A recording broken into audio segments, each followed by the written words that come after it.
what we have decided to do is prepare ourselves using your summaries that you put on Facebook. Yeah, the summaries were designed to be educational, so I'm glad they're serving that purpose. Yeah, yeah. And so our goal today is to talk about just kind of work around divine linkage, and the second part about the whole concept about magic and ritual, the key to understanding our reality. I want to specifically look at and have us discuss the whole issue of the experiment, the double slit experiment, and its impact in relationship to Kim Wap-Fu. Okay. Yeah. And so let me just first of all say good afternoon to Miss Gibson. Hello, Richard. How are you? I'm doing great. Everybody say hi to Hi, me. Miss Gibson. Hello there. Hi, everybody. We're happy to have you to call in and kind of give us a little motivation and encouragement, because this is, I believe, and they can speak for themselves, this is going to be a life-changing event. This is, last year was great and good, and it was, motivational and encouraging, but this one is about power. And I think this is really going to change a lot of lives from my perspective. The average person in the ancient world knew more about magic and spirituality and ritual than the average person today knows about most things. The average person back then could create a lot of things for themselves, and when the church came along, they rewrote history so that it looks like magic was always demonized, but it really wasn't. The average person knew spells, they knew rituals, they knew how to communicate with the gods, and our goal is to help people recreate that connection, that linkage that we have lost. And a lot of people are even afraid to look into it, but if you have the right knowledge, if you have the right resources, it is amazing what you can do for yourself. And that's what we want to teach, that almost everybody that calls into us calls in about a few things: a new job, new relationships, more money, better health. I mean, it's always one of those few things. And what we decided is it is better to teach a person how to fish than to give them a fish plate.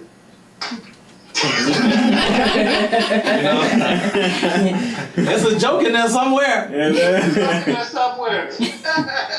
Yeah. And eventually that fish plate's going to wear thin, and you're going to need to let them know how to hook a worm and where to fish and where to put the pole in. People need to know that there's, at some point, you can make yourself wealthy, you can make yourself powerful, you can develop your own connections in the spiritual world that make it so that you don't have to suffer and struggle in life.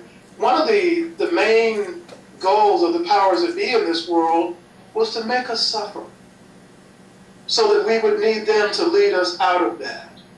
As a result, they set up educational systems, they set up financial systems, they set up medical systems. All those systems aren't designed to solve problems. They're designed to help us be part of a system that makes us vulnerable. If you go to a bank, the bank isn't going to give you money. You go to a university, the university isn't going to give you money. If you go to a hospital isn't going to give you medical care. At some point, you're going to be billed for all that. Well, the spiritual world works in the opposite manner. It is possible in the spiritual world to have them give you money out of nowhere. It is possible in the spiritual world to have them work with you in such a way that diseases disappear, relationships come out of nowhere. The spiritual world works in reverse. In the spiritual world, something out of nothing is a natural course of events. Yeah. Totally different than the physical world. And that's what we want to teach, how to create the creation of something out of nothing as an everyday occurrence rather than as a rare miracle. The issue of divine linkage seems to be an important part of the Kim Wap-Fu. Divine linkage is it's a new way of interacting with the divine beings. For the most part, when we interact with divine beings, people pray. You need a new job, new car, new relationship, you pray. And prayer can be effective, but for the most part, most of our prayers don't get answered, and a lot of them aren't even heard at the level they need to be heard. And a lot of people, when they pray, they don't really have to expect that it's going to be answered. God's going to hear me, but I don't really expect to get everything I pray for. We've kind of adopted that attitude. With divine linkage, It's a step-by-step system that allows a person to connect with the spiritual world so that your prayers gain power at each level of reality, so that at the first level of divine linkage, it's a prayer 10 times more powerful than you can do on your own. And each one builds on itself so that by the time you get to the 7th step in divine linkage, you're praying like somebody who's a saint or a mystic. Wow. Wow. And that's what we want to teach. We want to teach people that we don't have to be vulnerable. We don't have to be at the mercy of the powers that be. We have the ability within ourselves to change reality, because the double slit experiment you're going to discuss tonight was a seminal experience in showing what reality really is. It showed that when you look at something, it only exists when you look at it. Now, that's counterintuitive to everything we've ever been taught. You say, well, if I look at my car and get in it, it's going to be there if I'm not looking at it. Well, science has shown actually it's not. Now, you might say, well, where does it go when I'm not looking at it? I can take a picture of it. Yes, you can. But if you try to break matter down to its basic fundamental parts, to the atom or to the electron or to protons, they disappear when we're not measuring them. Which means that when we focus on something the right way, we can literally create something out of nothing. And scientists are doing that right now in the laboratory. It's some of the most exciting work that you can do, but it has implications for what we can do with ritual and with magic, that there are beings, intelligent forces, that can help us bring things into being that we can't do ourselves. And that's really what divine linkage is. It's using the forces, the intelligent forces of reality as they exist right now, to work with us and for us to make our lives better. So really, the word magic is a science. It's a misnomer, basically. I don't really like to use the word magic, but it's the closest definition that we can come up with. It's actually the science of the creation of reality. Oh. Really what it is. Wow. You're talking about the divine linkage, and you were saying that there will be certain entities. Are there any particular by name that you would actually be communicating with? I will be giving you the names of the power players in the spiritual world that love to help humans create things. Okay. Yeah, I see in your summary you mentioned about 39 gates. What's another word for gates when we had this discussion talking about the gates? There's not really a good word that we can replace that with. Is that right? That's right. So I just wanted to say hi, and I hope you have a good discussion. Thank you, and thank We you look for. forward to coming back to Pine Bluff. Hey, you know the numbers right now are very good in terms of the attendance. They're excellent. We're rapidly approaching 70. We would have been happy to get 40, but we've been blessed. Yes, we have. Thank you, Doc. Thank you so much, and we look forward to eating with everybody on that Saturday. Yes, we will. Yeah. Okay. Bye. All right, bye. Bye. Take Thank care. you. On April 27th of this month at 10 o'clock from 10 to 4, Dr. Mitchell Gibson will be here. He and his wife Kathy.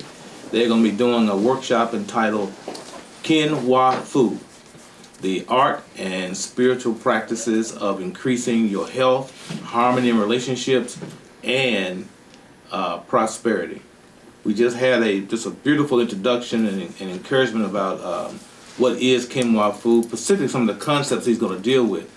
Let me just go around the table here and just let me get an idea of what you expect, or what do you expect to experience at this workshop, Kinwa Fu. We'll start with you, Warren. Well, I personally expect to learn some rituals, learn some practices that we can actually use in our day-to-day lives to advance and just make our day-to-day lives a better. Okay. Yeah.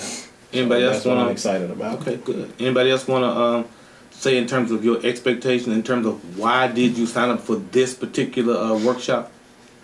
Dude? Yeah, I'm looking to enhance my word of power usage. Okay. You know, with the rituals and more insight on these entities and beings that we're communicating with, how to communicate with them. And Okay. Anybody else? I'm interested to learn which ones we need to communicate with, because there's so many Like out the there. names of them? Yeah, which particular ones, like he said, that help, Right. that are anxious to help humans. Let me get that in. Right. Cut straight to the chest. Right.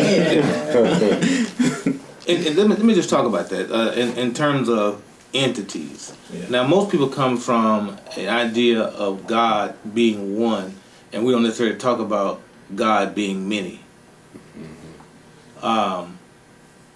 Do you think that would be a difficult point for people to really understand? I think it will be.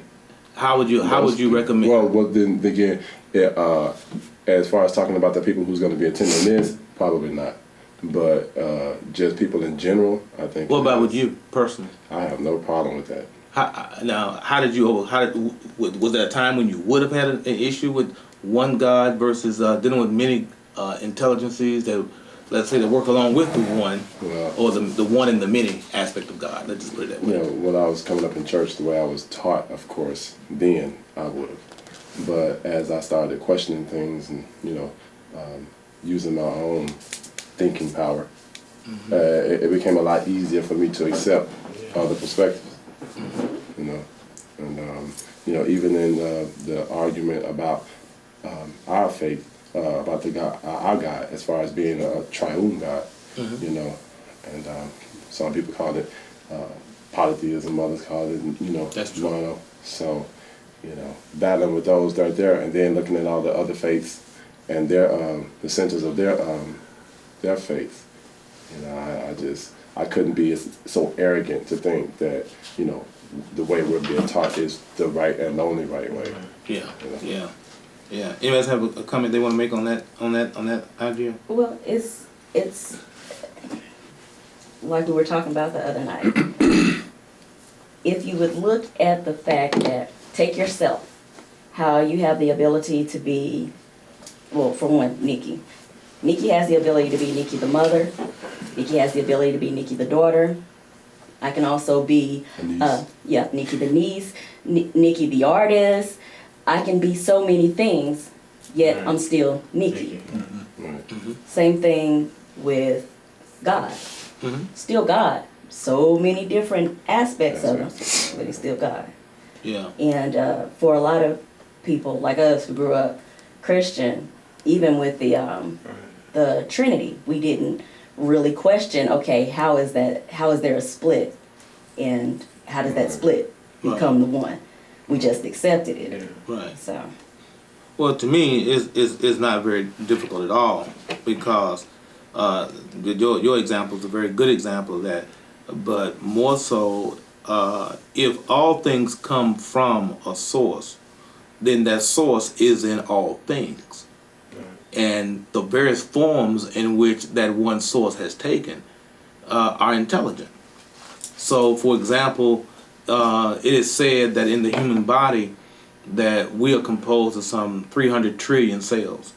Well, all those cells, to a large extent, are smaller replicas of the one you.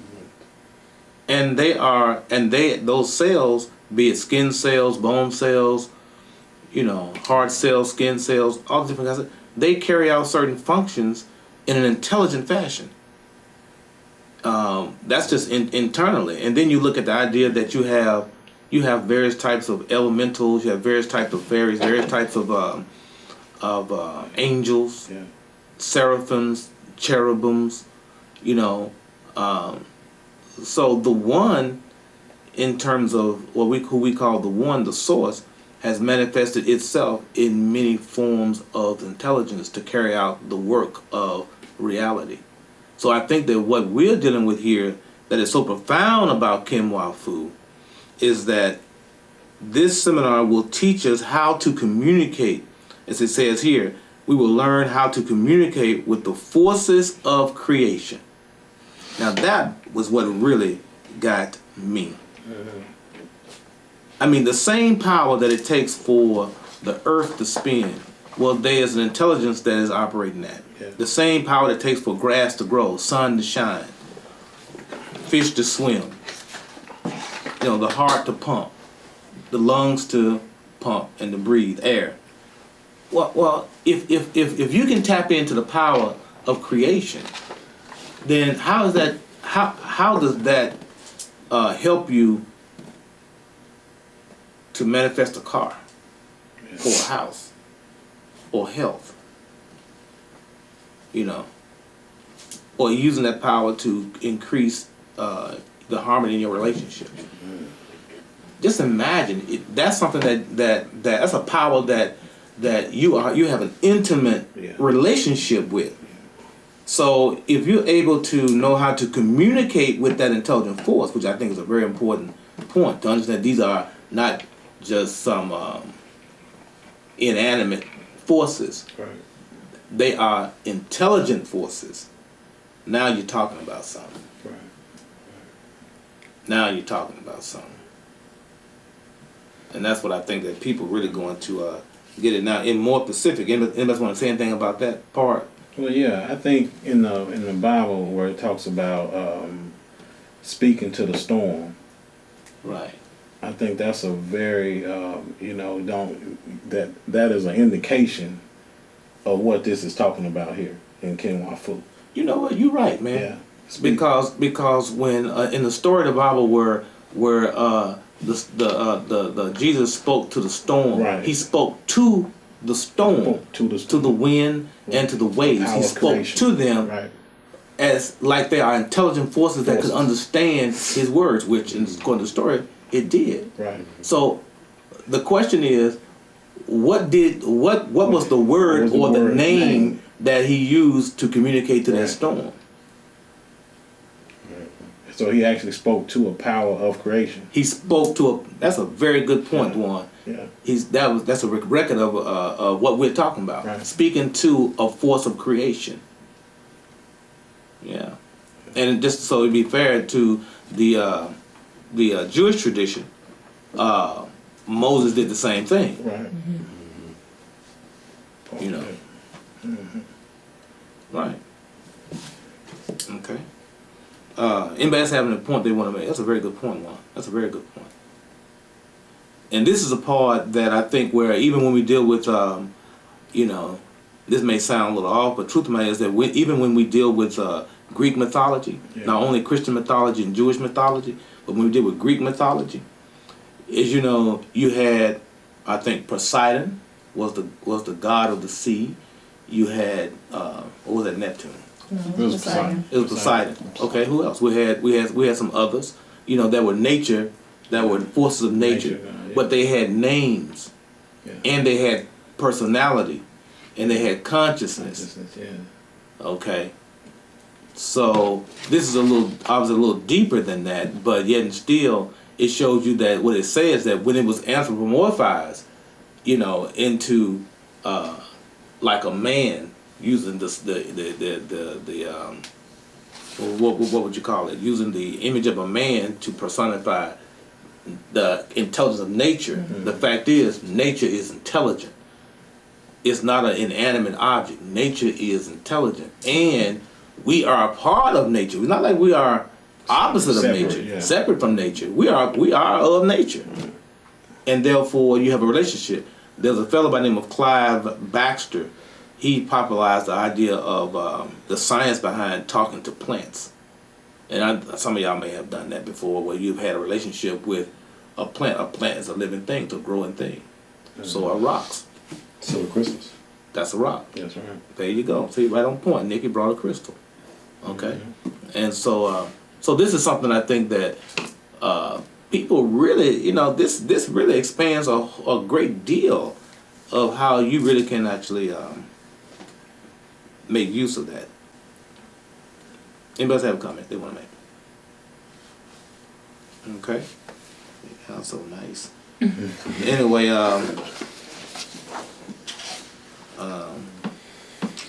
so that's divine linkage. Now, one of the things that I want to look at here is that Dr. Gibson adds in his summary. He says every major organ is sustained by one of the inner gods. The heart, the lungs, the kidneys, the spleen, liver, brain, etc. Each are protected and nourished by a god. Now, when you hear that and you read that, I mean, for those of you scientific minded and everything, any concepts or any ideas come out? I think Santos Bonacci, because he spoke about the planets as being the gods, and each one of those planets are in relation to our heart, lungs, kidneys, the various organs in our body.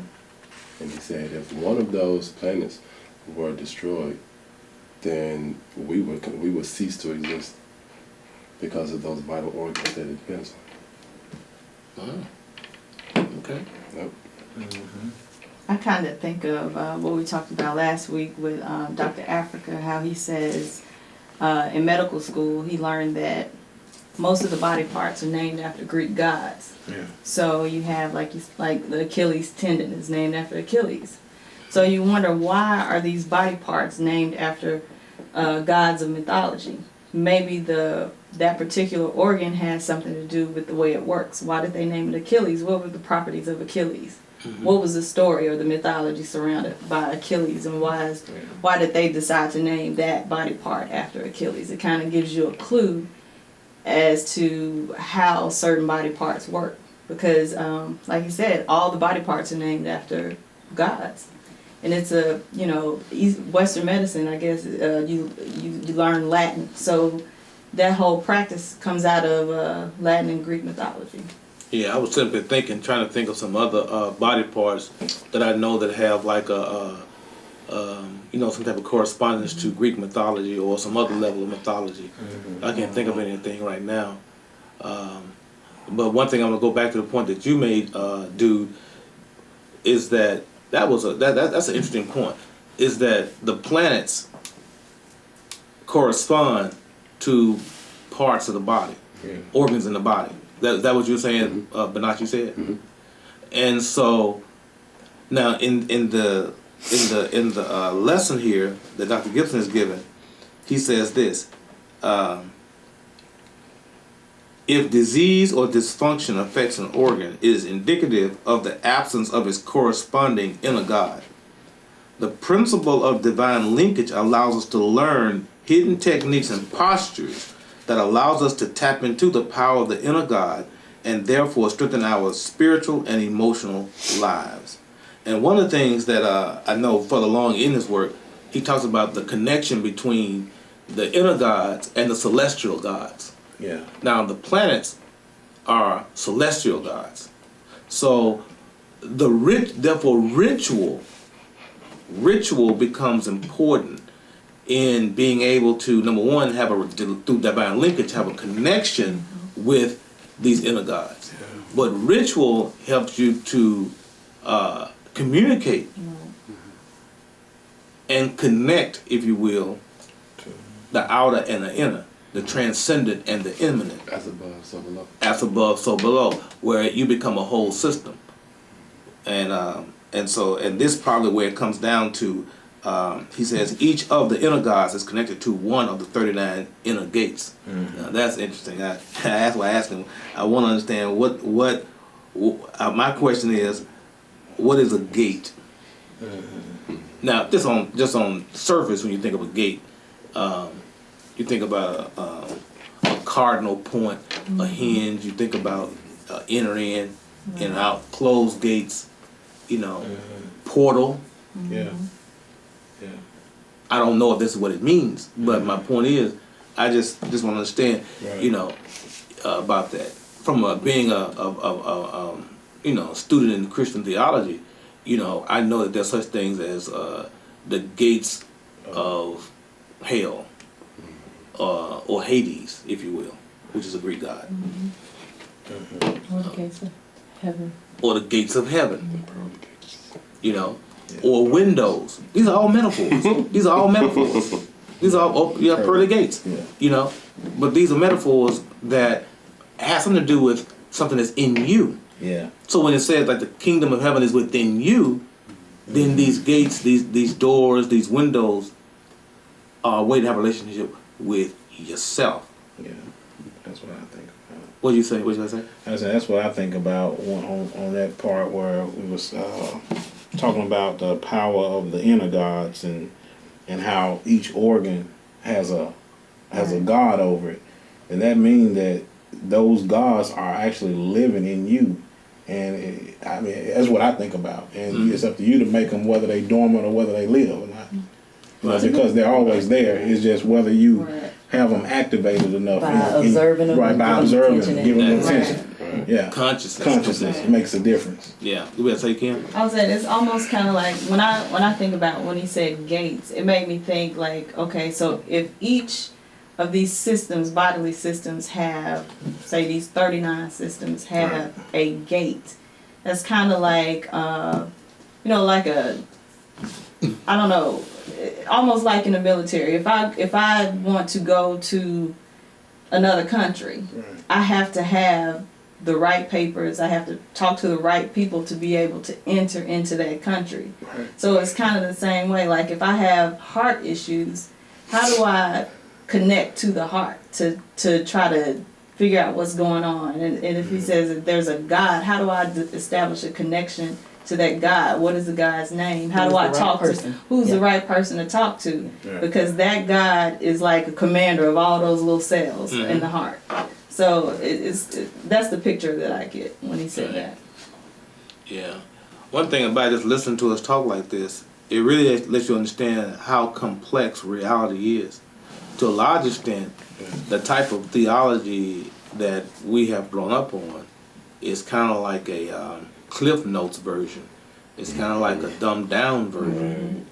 Because there's so much you really need to know that can't be just consumed up under a general one-size-fit-all heading. Because these various entities, angels, whatever you want to call them, they carry out a function. It's like we always use this idea, like if you went into Walmart. Well, the truth of the matter is, you have within one corporation or one store, put it that way, you have a checkout clerk, you have a greeter. First of all, you have somebody that has to pick up the baskets outside. If they don't do it, but my point is, you have to pick up the baskets outside in the parking lot. You know that's the truth. And then you have a person that manages the fruit and vegetable section, a person that manages the meat section. Somebody's over in electronics, somebody's over in gardening. Okay, so you walk in the store and talk to somebody that's over in gardening about something that's over in the meat section. They're gonna point Number one, the lawn and garden section is on the south side of the building. The meat and produce section is on the north side of the building. You're in the wrong area. I'm just using that as a metaphor to say, we like to deal with simplicity. But in truth, if you really want to be effective, you gotta understand complex system. You gotta understand the web of relationships that make up a corporation and for sure a human body. A chain of command. I mean, you're not literally going to overlook a part that's carrying out a function, even though it may be unseemly, but to deal with. But you can't overlook it. It's important. So that's something that I think that's important. Anybody want to add anything to that? Now, I think one of the great questions that we're going to deal with, but one of the answers we're going to get from Dr. Gibson is, it says the process of divine linkage is accomplished in 3 stages: menstruum, verbum, and postrum. And I absolutely have no clue as to what that means. But I definitely want to know. You say what? I don't know. You can kind of look at the word. I would say verbum would be verbal. How do you talk to him? Postrum is what he said with postures. What are the hand postures, bodily postures, or whatever? Now, menstruum. What do you think about that? I guess it has to do with who you're talking to. Or mental, Right. Okay. Anybody's got an insight on that? I know one of the things that like he said when he was reading this, he says we will outline these steps in detail during the seminar. 2 knots or blockages in the energy meridians that must be cleared by energy circulation. for the true realization to occur. Yeah. So what that suggests to me is that you got to do some personal work, Right. you know, in terms of clearing up your, you know, blockages, Yeah. spiritual blockages. Right. Right? Yeah, Yeah. yeah. You have to do that for sure, and so that's important.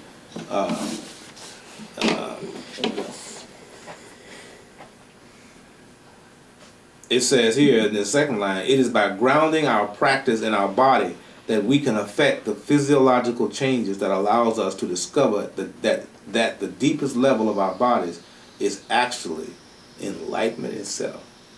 What does that mean? You got an idea? You're the lawyer in the group, Katrina. Can you break that down for us? Basically what he said in that first sentence, I mean, you can't get to the higher levels of enlightenment and change until you deal with first the body itself, you know, whether it's your health or your mind or, you know, anything that would affect the body. You know, once you deal with that, then you're able to kind of tap into the more spiritual. But that's kind of like the opposite of what we would think, because, you know, everything that starts in the physical, it starts in the spiritual. That's right, Mhm. and vice versa. Apparently, there's a two-way Yeah, I guess communication so, going on right. here. Mhm. So in other words, if a person, for lack of a better word, if a person is clogged up, go back to some Nikki said earlier, if a person is constipated in their body, blocked in their body, that also, like in their stomach, that also could indicate that a person may be cloudy in their head and don't necessarily have a good flow in their spirit.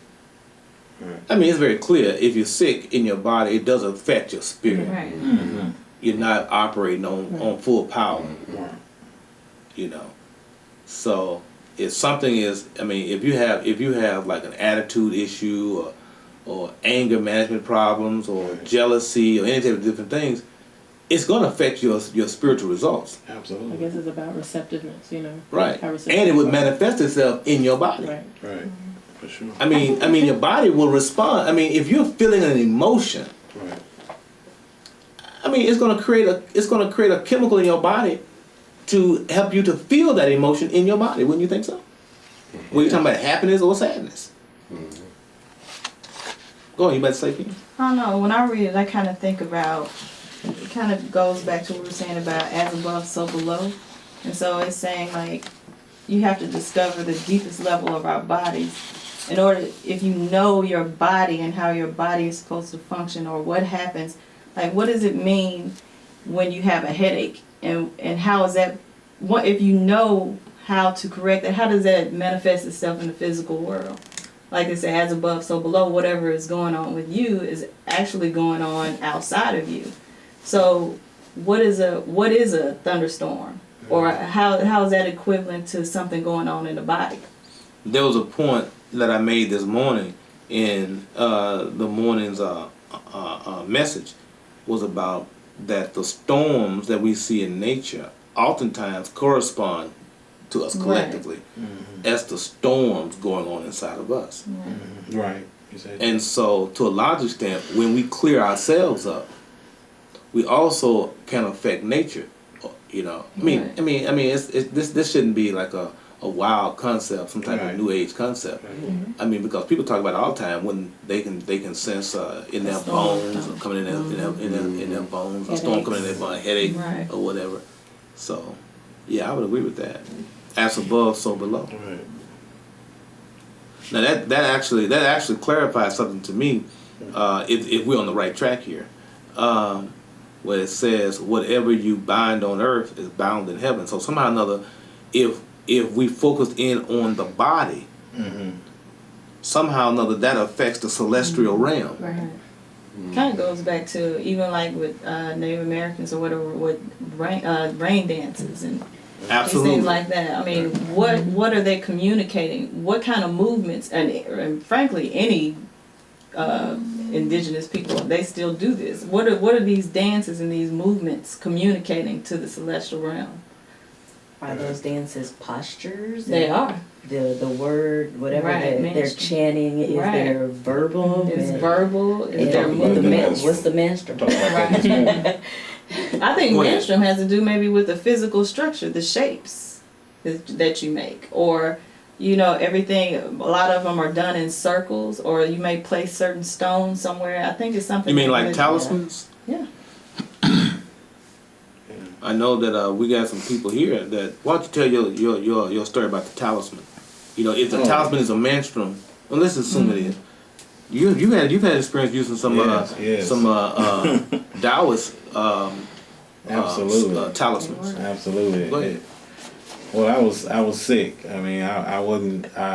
One thing about me, when I get sick, my body, the main thing it does, if it's bad enough, I get a fever, because it's trying to burn it out and get rid of it. And I was feeling horrible. I came to church anyway, and Reverend Bullard just looked at me. He just said, I can tell, you dragging, man. I can tell, And he gave me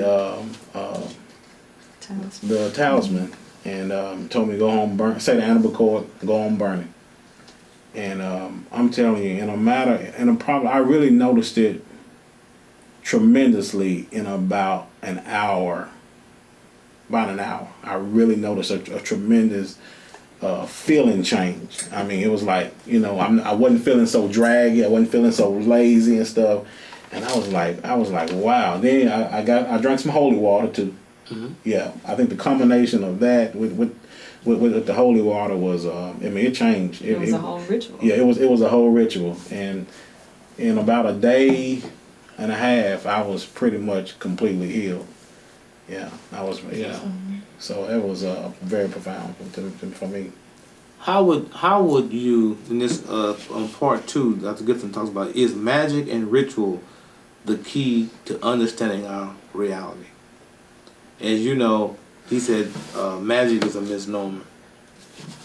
So, Yeah, and yet at the same time, the magic. when you don't understand something, The magic. the intricacies of something, well, it is a miracle of magic. Right. So I mean, we can use the word. I think it's a good word. But in our world today, that is kind of like we live in a scientific dogmatic world. Yeah. It upsets the intellectual crowd to use the word magic. Right. But I don't think we need to. I don't think we really need to throw the word away. I think it's important to at some level to bring back a sense of wonder, Yeah. enchantment, and awe back in life, Mm-hmm. because people today act as if things. Yeah, they got it all figured out. That they're so certain they know what all these forces are. And what's profound about the double slit experiment, everybody familiar with that, Yeah. in terms of how the electrons acted differently when they were looked at versus when they were not looked at. Yeah. That shows you that no matter how so much information and knowledge that you have, these are intelligent forces that actually, look at you and say, well, I don't know if I'm gonna act that way or not. What relationship do you come here with? And they kind of change their behavior. In other words, you can't script life. Like you're gonna control this because you understand a few so-called scientific principles. They say, okay, you got that out. Okay, it's good. Now what you gonna do when I go over this side? Right. There was a movie, I don't know if y'all got a chance to see it. It was a television show that used to come on Sci-Fi, and called Earthsea.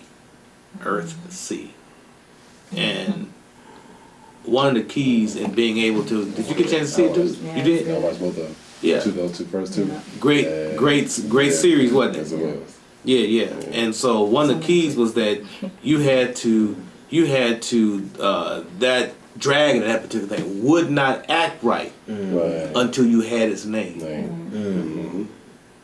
Because they really want to see, well, let's see, was just, are you fronting in terms of this thing, or do you really know What you talking about? what you're talking about? Right. Right. So we live in a world, and I think this is one of the the most important things about quantum physics, it actually, and quantum physics is a you would think it would be, you think science would be an enemy of what we're talking about here today, but actually, those scientists who are more creative and who are not tied to the dogma of the idea that all matter is dead. We actually, we can have an objective perspective, and we can, through understanding scientific principles and everything, we can objectively stand on the outside of the system, and we can change it as if nature does not have a response back to you. Well, this actually changes the whole perspective on how we have to relate to it. Right. You have to actually have to have a relationship with it and enter into a conversation with people and with nature and everything else. Makes you a little bit more humble about that, how you're going about it. Yes. And boy, I want to give my take on. I was just reading this about the deepest level of our bodies is actually enlightenment itself, and a thought just came to my mind about Chrome, CHROME, and it's amazing how we went through this fad with Chrome, big time on our cars and stuff like that, but Chrome is actually a mineral. I mean, it's actually a whatever. I know it's on the table of elements. And when we're born, they say we're born with 46 chromosomes, and a female is born, I think, with the same. I don't really know the math on that, but Chrome itself, the word actually means light.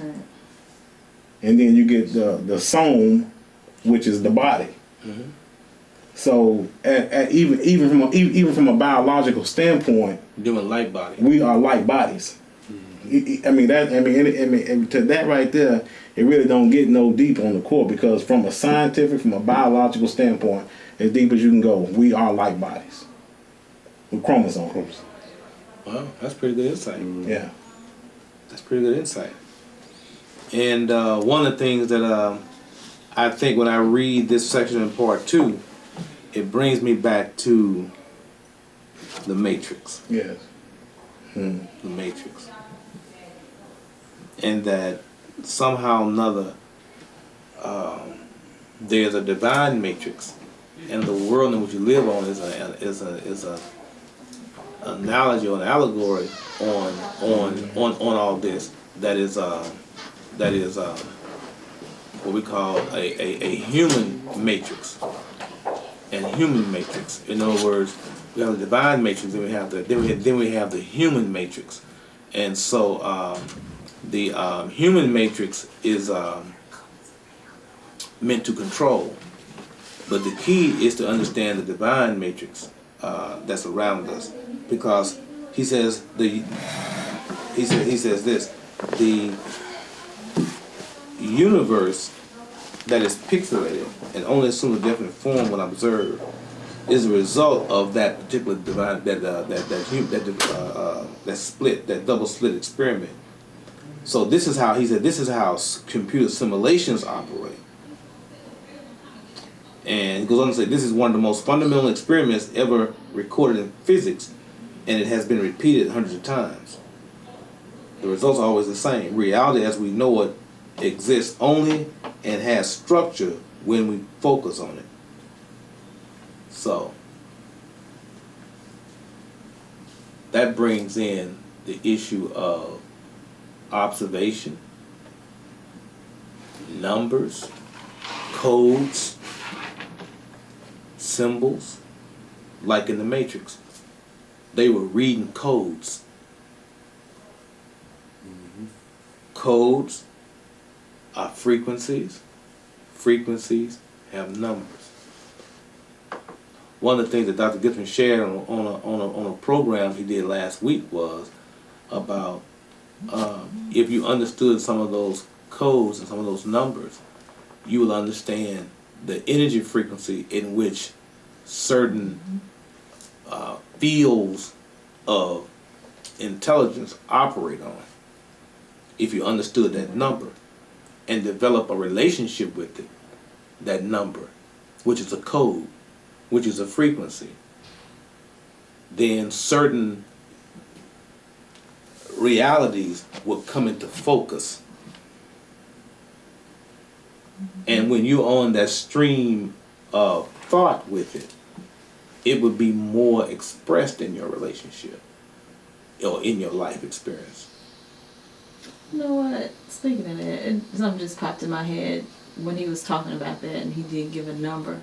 It makes me think, like you said, certain things happen on a frequency, and if you have that number, we talk about numbers. So when he said if you have that number, that implies that there are a lot of numbers to a lot of different frequencies that you can tap into. Right. Yet, I would say in our culture, the biggest number that most people resonate with is like 666. So what do you think people having a knowledge of something like 666 or 13, if they're tapping, what kind of energy do you think we're getting from people giving so much power or using, why do you think we have that code?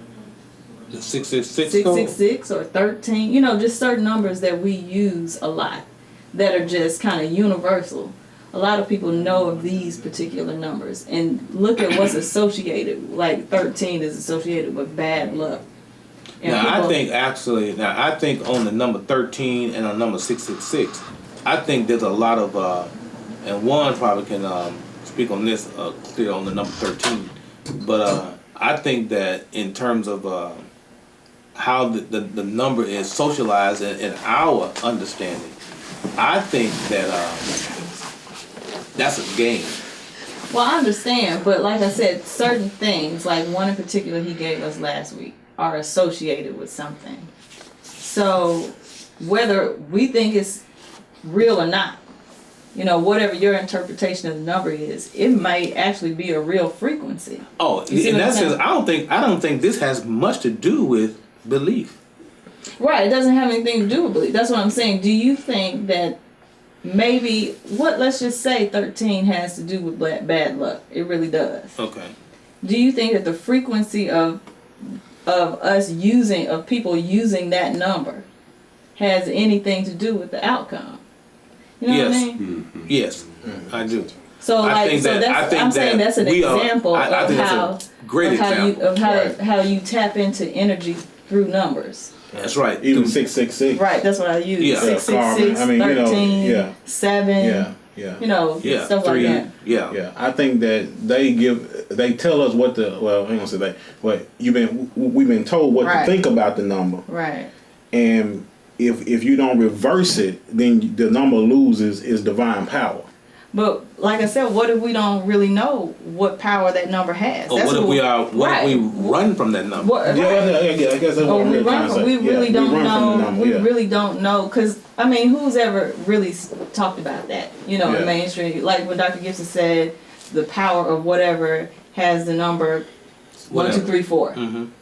And I mean, this is something that's real. So if somebody tells you the number 13 means bad luck, like you said, either you're gonna run from it or some people might use it. I Gonna mean, run to it, yeah. to me, it's just an example of how this really is a real thing. Like numbers Absolutely. do have a Numbers do have frequency. frequency. Numbers have Right. frequencies, Definitely. and just to let you know, just to give you an example on number 13.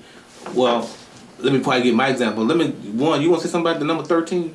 Well, I've been really trying to do a lot of research on it. I was born on the 13th of November, and it has been something that's always been kind of interested me since a kid. Well, I was watching some on Phil Valentine on YouTube, and he was talking about sigils and the number 13, and how they use 13 as a sigil in marketing. Yeah, the McDonald's sign, Oh, yeah. the Arby's sign got 13 in it, and how, you know, the power of this number and some of its ancient roots. So And then, you know, we can go back to the, you know, we say Jesus had 12 disciples, plus him was 13, you know. That's 12, good. Right. That's 12 good. days of Christmas, plus the day of Christmas was 13. You know, it was always something. I ain't heard of that. Yeah, that's a new one there for them. You know, it was always something dealing with number 13 and how they, you know, was talking about it, but there's a lot of good about Right. number 13. A lot of good. Right. A lot of good about number But 13. they Why did they talk make about us? make it bad? Why did they make it bad? Is the So that question. they can hold the power and we can't. Yeah, well, they Exactly obviously using it That's because exactly they're using why. it in sigils. You know, That's what I'm that's saying. exactly So right. what do you think that number? If we're talking about frequencies and tapping into certain frequencies, I'm really wondering what is the number 13? It is. I can tell you this from what I understand is that the number 13 focuses on the feminine energy, Right. the divine feminine. Right. Yeah. What's interesting, and one of the divine feminine attributes is love. Yeah. Now it's interesting that the 13th chapter of 1 Corinthians is the love chapter. Mm.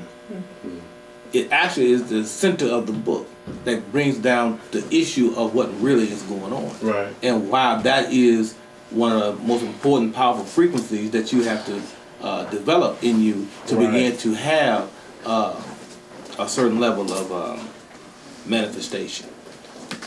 The point I'm trying to say to you is this: the reason why I use that example is people think that the original manuscripts were numbered. They were not. Somebody had to come along and divide them that way. Some of them have to come along and divide them that way.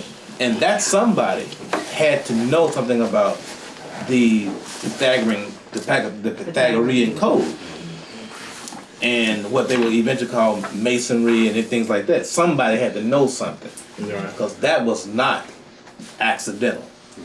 Right. And there's a book put out by Leonard Horowitz called The Bible codes. Bible Codes of the Apocalypse, where they actually break down the Pythagoras number system. Mm-hmm. And all this is repeating, you know, the 1 through 9 as you get higher. Now, in terms of the 666, we know, we've talked about this before, 6 protons, 6 neutrons, 6 electrons, carbon, Right. you know, which is one of the 4 major elements, you know. And so therefore you with that number 4 again, which is a cardinal number, a hinge number. And and just so happened that is revealed in the 13th chapter. Right. Well, 3 and 1 is 4. 3 and 1. Yeah. If you go to the digital route, if you take the digital route. There you go. So when you're dealing with this whole thing about the matrix, Yeah. we're in a matrix. Right. Literally. We're literally in a matrix. Yeah. Now we have to learn, as Neo had to be trained, we have to learn how to manipulate Right. reality in the matrix. I'm telling you, man, this is I mean, this goes beyond your little average conspiracy theories, and this goes beyond your black-white dichotomies. This takes you into a realm. This takes you in a realm whereby you begin to become a power player Right. Mm-hmm. in shaping your reality. Mm-hmm. Now the question is, can y'all handle power? Or are you afraid of it? Would you rather, you know, God do it for you, or something like that, like people say? I mean, Talk about that today too. yeah. But my point is that, It was funny. how do you feel about power? Now, this is something that you have to look in within your soul and your own self and say, how do you feel about wielding power? Because this is not like the Quinoa Food Workshop is not like the Attaching Spirits Right. Workshop. You know, Attaching Spirit Workshop, I could see where, you know, I mean, everybody has some level of, you know, concern about spirits, interacting with the world. Right. You know, you're spooky and all that kind of stuff. So you kind of raised in that environment. This one's a little different. This seminar, Quinoa Food, is going to take you into some deep science. Deep science that will give you the ability Speak to the storm. to manipulate reality for your favor, in terms of your health, in terms of your relationships, in terms of prosperity, and then some.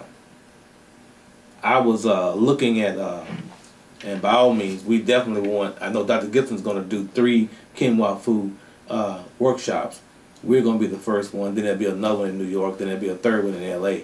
And he's going to emphasize, though everybody will get an overall view, and you have certain rituals for each one of those categories, Right. health, relationships, and prosperity. But there will be, in each section, he's going to emphasize more of one of those 3 in the section. Now, when you think about it, if your health is bad, your relationship's not going to be good. Right. And your money is definitely not going to flow. Right. And vice versa. Right. If you're broke, Right. you're going to have health problems. You're not going to be able to have no relationship with people. Nobody really wants to be around a broke person. I mean, we get downstairs. I mean, ask yourself. I know y'all trying to be nice for the camera and everything, but the fact is, the truth of the matter is, the last person you want to emulate is a broke man or a woman. You know what I'm saying? Right. Make it something Right. And if you broke, you're about gonna be sick. I'm gonna tell you that right now. On part 3, page 4 of our notes, and this will be the last part we'll cover. It says strange codes found within the fabric of space-time. Now, this is what Kim was talking about as far as these numbers and these mathematical codes. Now check this out. Extremely complex mathematical codes have been discovered within the basic fabric of space-time. These codes were discovered by a number of the world's greatest physicists. The universe is controlled by an astounding number of laws and limits that prevent us from doing certain things. Magic proposes that we can bypass these laws and fulfill our own needs. One of the first walls that you will run into when attempting magic is the fundamental rules that govern space-time. People cannot fly like birds. A rock cannot turn into a flower. People cannot reverse time by sheer force of will. Water cannot be turned into wine. However, through the rules of magic, some rules may be bent. That sounds like a statement from Morpheus. It does. Some rules you can change, some rules you cannot. Others may be broken. This is accomplished by dealing with the codes that underlie the basic forces of the universe and prevent us from performing magic. That goes to your point, Kim. Let's keep reading. These codes are called block linear self-dual error correcting codes. Boy, that's a mouthful there. You have an acronym? In essence, they prevent magic from happening. The only way to bypass these codes is to learn the keys provided by the ancients that open the gates between the physical world and the worlds beyond. There you go. The gates are guarded by these block linear self-dual error correcting codes. Now, who does that sound like in terms of the movie Matrix? Gatekeep. The gatekeep. That's right, the gatekeeper, Agent Smith. Agent Smith, yeah. That's Or is right. it the key? No, the keymaker one of them open doors. Yeah, he gonna open This it. one is blocking doors. Okay? Using the right number and letter code sequences, one can learn to bypass these blocks and perform real magic. Sometimes the subconscious performs these acts for us. Sometimes the higher self will step into our reality and change it for our own reason. Sometimes gods and goddesses will manipulate reality for you if you ask nicely. It's actually not real magic, but rather a manipulation of the basic virtual fabric of our reality. But to the naked eye, it looks like magic. After all, everything we see is really just an illusion. Spooky action at a distance. Learning to manipulate the illusion is the key to mastery. Wow. Now come on, y'all gotta have some response with this right there.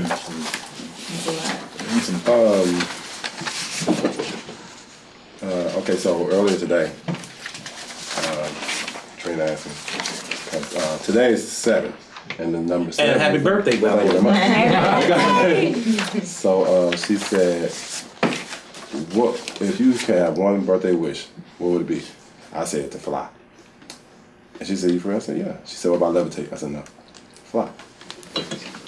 And the reason I said that was because there is a certain ritual, I guess you can say, that I performed the other night, but it was more of a levitation.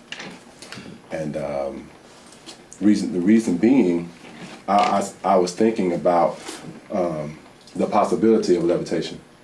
If it was possible, what would be the science behind it? And I started thinking about the two major forces, electricity and magnetism, and the Earth's gravity, magnetic field, and everything, and the repulsion, you know, of light. Repulsion. So I was thinking, like, well, you know, if you could figure out a way, because I was listening to a I can't think of the guy's name, but he was talking about the ions that surround our bodies, negative and positive, and how to use negative ions to create a bubble, energy bubble, and whatnot.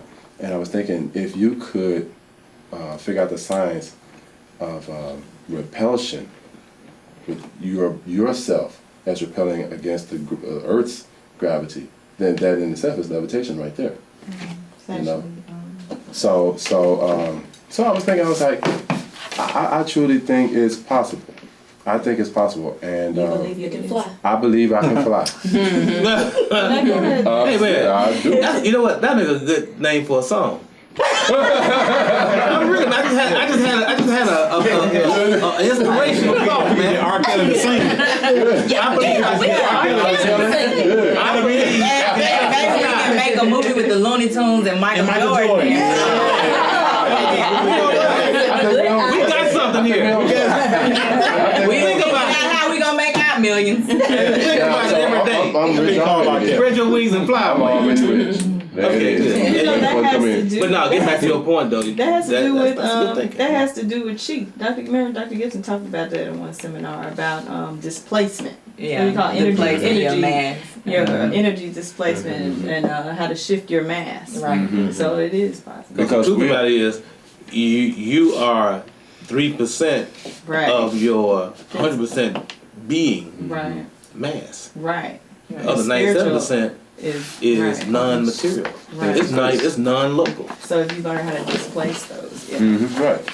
Right. And the farther apart your atoms, the subatomic particles are, the lighter you are, more can pass through. You more, you know. Well, think about this, dude. Of energy that gives the illusion of solidity in the first place. Absolutely. Now think about this, man. Is that when you see a seed becoming a flower, it's actually overcoming the force of gravity. Right. Or when you see sap rise in a tree. Right. You know. So it's not like it's not being done. That's why those beings are actually tapping into some level of some kind of mathematics. To be honest with you, the builders of the Great Pyramids, I do not believe that they use ropes and pulleys and all that kind of stuff. Use men to move those tons. I think they actually broke a code to understand how to move those massive blocks. They say it was built from the top down. Okay. Well, they had the knowledge of levitating those boulders. And there was also, at least I don't know how true it is, but there was also the idea that there was some type of white substance that they use that causes things to levitate. What we would call manna, or in the Egyptian term, what they call mufkusti, and what some people believe is white powder gold, monatomic gold. Yeah. That sprinkle over it cause things to levitate. Don't you wish you could go back and just see how they did it? And it's not unclear whether or not that substance they still have it in some museum.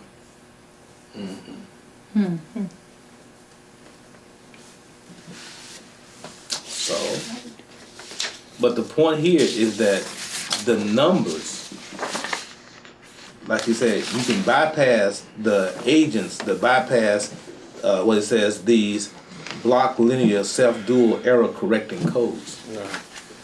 You can break bricks with light bulbs. Anything is possible. Or as Morpheus Like told those- Neo, like those guys you with mean those tell me I kids. can dodge bullets? He says no. I'm telling you, when you're ready, you won't have to.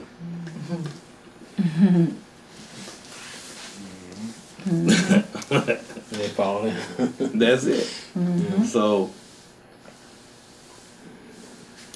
Then you think about what June below Melchizedek says about those super psychic children, the abilities that they have. You know. I was just thinking that when you said the Matrix, the little boy that talked about the spoon, spoon, that's yeah. basically what he's saying. Yeah. You know, It's not just manipulation. right, Right. yeah, and there are fields of energy that are yet to be utilized by man or even discussed by man, like the torsion field. Right. Yeah. You know, They talk about that like on spirit science. right, the torsion field. And so what we're saying is that, into a certain ways, we have to free our minds. We have to open our minds up to a deeper reality, beyond religion, dogmatic religion, beyond dogmatic science, and begin to open our reality up that the world is more mysterious. The reality is more malleable than we have been led to believe. And I think that when people are able to go beyond their previous indoctrinations, be it science or be it religion, and begin to just keep the doors open, keep exploring all fields of reality and study, I think we become a more expansive consciously people, or as what he would call quantum people. That's the power and that's the magic of quantum science, to use the word magic, is that it really allows us to go beyond the boundaries and go beyond the limits that have been set by this world system that wants to keep us simply being human.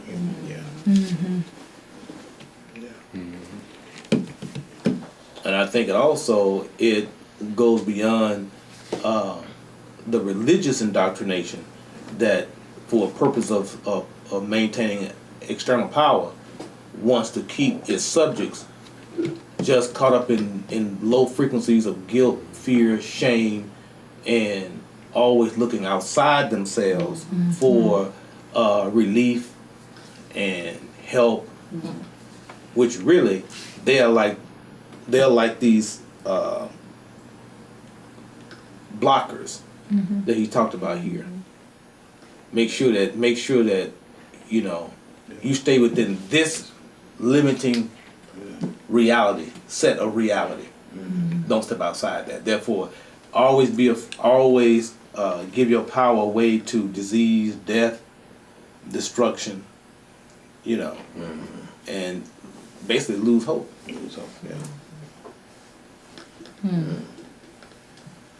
So, as I look forward to the Kenwa Fu at this time, it's just, to me, a grand opportunity for each and every one of y'all to go to another level of experience and existence that you've never touched before. I was telling Warren that on different times I've heard Dr. Gibson say that the people who come to this seminar are already written in a celestial book, you know, and that if your name is in the book, you come into the seminar. If your name is not in the book, you will not be there. Everybody in here, everybody in this room right now, name is on that book. That means, to a large extent, that there's a part of you, your higher self, that made sure that you had an appointment with destiny on April 27th, 2013. In other words, at some point in time, you created this event. and you were ordained to have this information. That's right. You some blessed people. You've been using this in a subconscious way, as he said here, in some subconscious way that brought you to this point and this time. Yes. Destiny has called you. I know how broke many of y'all are. Somehow, some money came your way, or some wheel came your way. You put aside, say, "Well, I'm not gonna get my nails done this week. I put them off next week. I'm gonna get my hair done this week. I'm not gonna buy this suit or this coat, whatever. Just I want to get on this male woman thing." Something opened the door. Some door opened that created this event. So I'm happy for myself, and I'm happy for all of you all that you're gonna be a part of this quinoa food.